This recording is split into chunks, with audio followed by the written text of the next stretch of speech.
కవిత్వాన్ని ప్రజాస్వామీకరించడం, కష్టజీవుల పక్షాన నిలబడడం శ్రీశ్రీ వల్లనే సాధ్యమైందని అద్దెపల్లి ప్రభు కొనియాడారు. కాకినాడ యూటీఎఫ్ హోంలో శ్రీశ్రీ 41వ వర్ధంతి సందర్భంగా శ్రీశ్రీని స్మరించుకుందాం అనే కార్యక్రమం నిర్వహించారు. యూటీఎఫ్ పూర్వ రాష్ట్ర కార్యదర్శి జి ప్రభాకర్ వర్మ అధ్యక్షతన జరిగిన ఈ కార్యక్రమంలో శ్రీశ్రీ నేడు అనే అంశంపై అద్దెపల్లి ప్రభు మాట్లాడారు.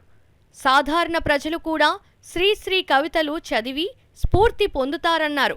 కవిత్వాన్ని ప్రజాస్వామీకరించడంలో, కష్టజీవుల పక్షాన నిలబడడంలో శ్రీశ్రీకి మరొకరు సాటిలేరన్నారు. జి ప్రభాకర్ వర్మ మాట్లాడుతూ ఆకాశంలో విహరిస్తున్న సాహిత్యాన్ని భూమార్గం పట్టించిన ఘనత శ్రీశ్రీకే దక్కుతుందన్నారు.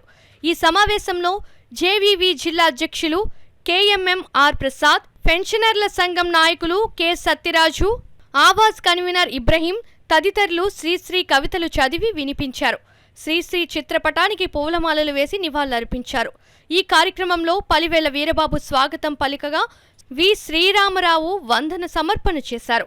ప్రతి మనిషి చూడాలని, అలా చూడలేదని, చూడవలసిన ఆవశ్యకత ఎంతైనా ఉందని శ్రీశ్రీ చెప్పాడు. అంతేకాదు, తనకి ప్రపంచానికి సామరస్యం వరకు ఆయన నిరంతరం సాహిత్యంతో సమాజంతో పోరాటం చేస్తున్నాడు. కాబట్టి ఆ కవిత్వానికి ఇంత గొప్పతనం ఉంది. ఈవేళ ఏ కవి అయినా, ఏ రచయిత అయినా, ఏ సాహిత్య తెలుగు సాహిత్యం ఏ ప్రక్రియ అయినా శ్రీశ్రీని చదవలసిన ఆవశ్యకత ఉందని మేము భావిస్తున్నాం. అందువల్ల తెలుగు సాహిత్యాన్ని మలుపు తిప్పి ఒక నూతనత్వాన్ని తెలుగు కవిత్వానికి ఇచ్చిన గొప్ప వ్యక్తి శ్రీశ్రీ.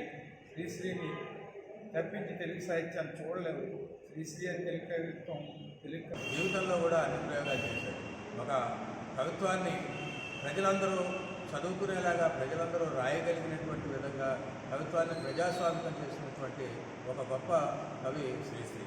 అలాగే శ్రీశ్రీని చూసి ఇన్స్పైర్ అయ్యి శ్రీశ్రీలా రాయాలని చెప్పి దాదాపు మనకు ముందున్నటువంటి అనేక తరాలు అలా రాస్తూనే ఉన్నాయి. ఈవేళ ఎవరో శ్రీశ్రీలా రాయకపోయినా కానీ వాళ్ళ వెనకాతల శ్రీశ్రీ యొక్క స్ఫూర్తి వాళ్ళ వెనకాతల ఉంటుంది. అలాగే మాండలిక కవిత్వానికి కానీ, ప్రాంతీయమైనటువంటి కవిత్వానికి కానీ వీటన్నిటికీ ద్వారాలు తెరిచినటువంటి కవిగా మనం శ్రీశ్రీని ఆ ఉత్తేజితంగా తీసుకోవాల్సినటువంటి ఆవశ్యకత ఉంది. కాబట్టి ప్రతి ఒక్కరు, ముఖ్యంగా విద్యార్థులు కానీ, యువజనం కానీ శ్రీశ్రీ కవిత్వాన్ని బాగా ఆస్వాదించాలని ఈ సందర్భంగా